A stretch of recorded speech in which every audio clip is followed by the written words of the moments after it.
This song is called The Trip.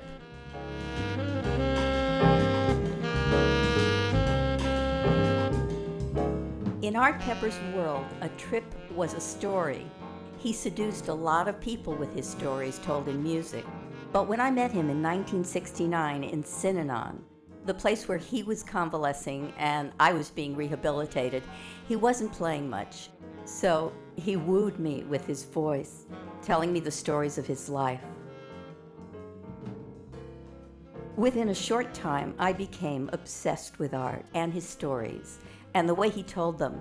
By the time we moved in together in 1972, I had persuaded him to tell the stories all to me over and over again, and I transcribed and edited them. A book came out of this. Straight Life was published in 1979.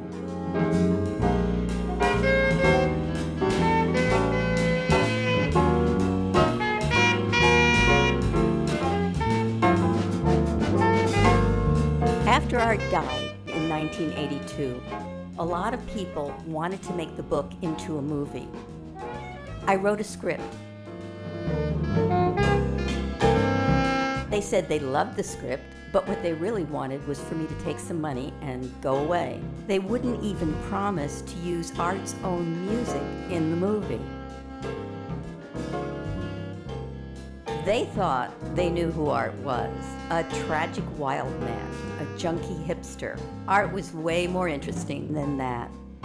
I wasn't going to let them lie about him.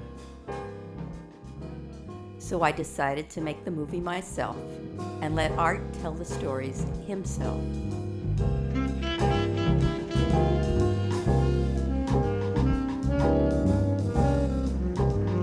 When you hear Art's voice in this movie, you're listening to tapes I made when I interviewed him for the book. The tapes are cheap and old and noisy. And while we were recording, dogs barked, people shouted, planes flew over, cars gunned their engines, the landlady downstairs played.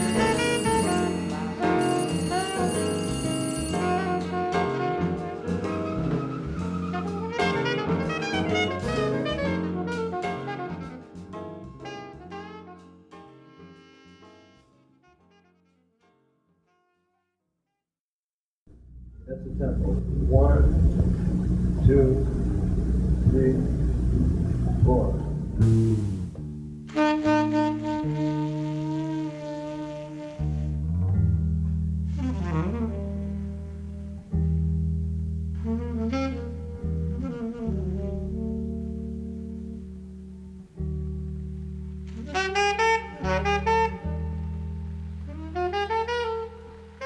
And all of a sudden here I am going over this bridge where I used to go with my dad all the time when he'd be working on the ships as a longshoreman.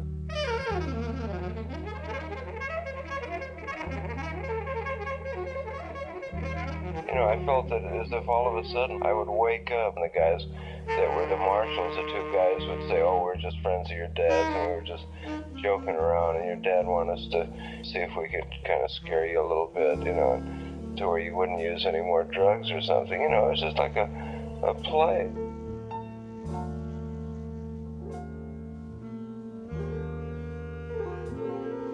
Outside of the cell, you can hear the water like bouncing against the rocks, you know, and it reminded me of the breakwater in San Pedro, which as a kid I used to walk around.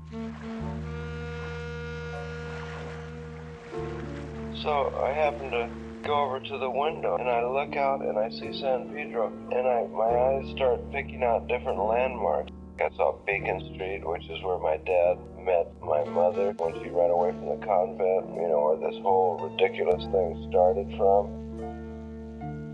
I saw Fort MacArthur, the place that I had been inducted into the Army in 1943 that destroyed the happiness that I finally found with Patty before it even had a chance to start. And I looked up to Daniels Field, Navy Field it was called, and that's where as a kid I used to go to watch the games. I could see the street that I lived on as a kid. 24th Street and Alma, where I lived for a long time, and then prior to that, I saw 30th Street and Gaffey, where I lived for a long, long time, even at an earlier age.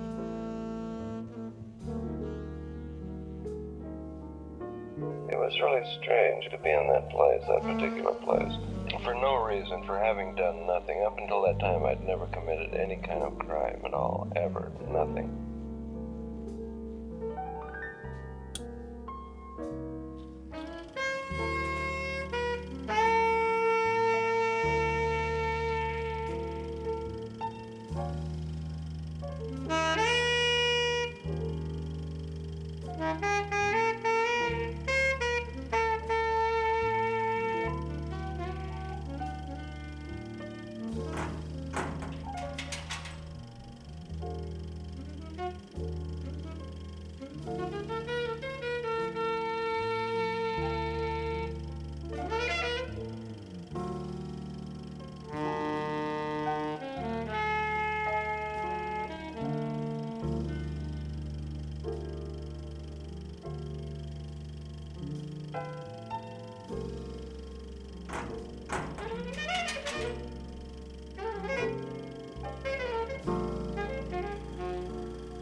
I was so despondent having to be there that they looked at my jacket and everything, and they saw that I had a very high IQ. They wanted me to work in the school or do something constructive. I refused to do anything at all, other than just what I have to do without being thrown in solitary confinement. So they gave me a job. I had a little pen and a little broom, and I swept the yard. I wouldn't do anything else. I felt above and was above most everyone there, in looks and in talent. I was an artist, probably could have been a movie star, been a great engineer at Caltech. And here I was with a little broom sweeping up spit and cigarette butts and things. It was totally outrageous. And seagull shit and things.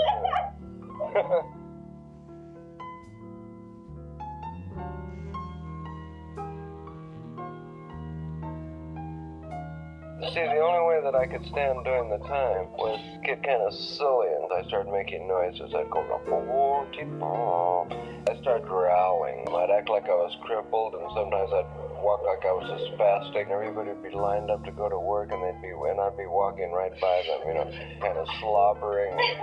I noticed people like, wow, dig that cat. And then that musician, boy, that cat is way out, man. Dig him, pick up on that cat. And that's where I started getting my reputation as like a kind of a nut. No matter how tough a guy was, they were all afraid of a nut, because there's no telling what a nut might do. You gotta have a front of jail. That way you're left alone. People leave you alone. They don't bother you. Scary guys are stabbing each other in the yard, Terminal Island was so desolate. All you could hear was a foghorn. And every place I looked, it reminded me of when I was a child. And I relived all my childhood things just over and over and over.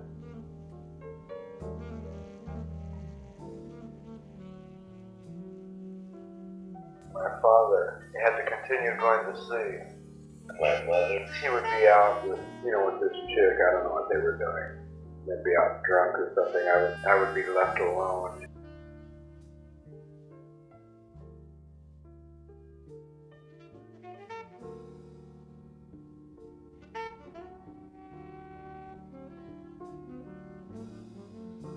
The house was locked and she wasn't there. It was really freezing cold and hungry.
We've got a request for a real bebop tune, and that's what we're going to play.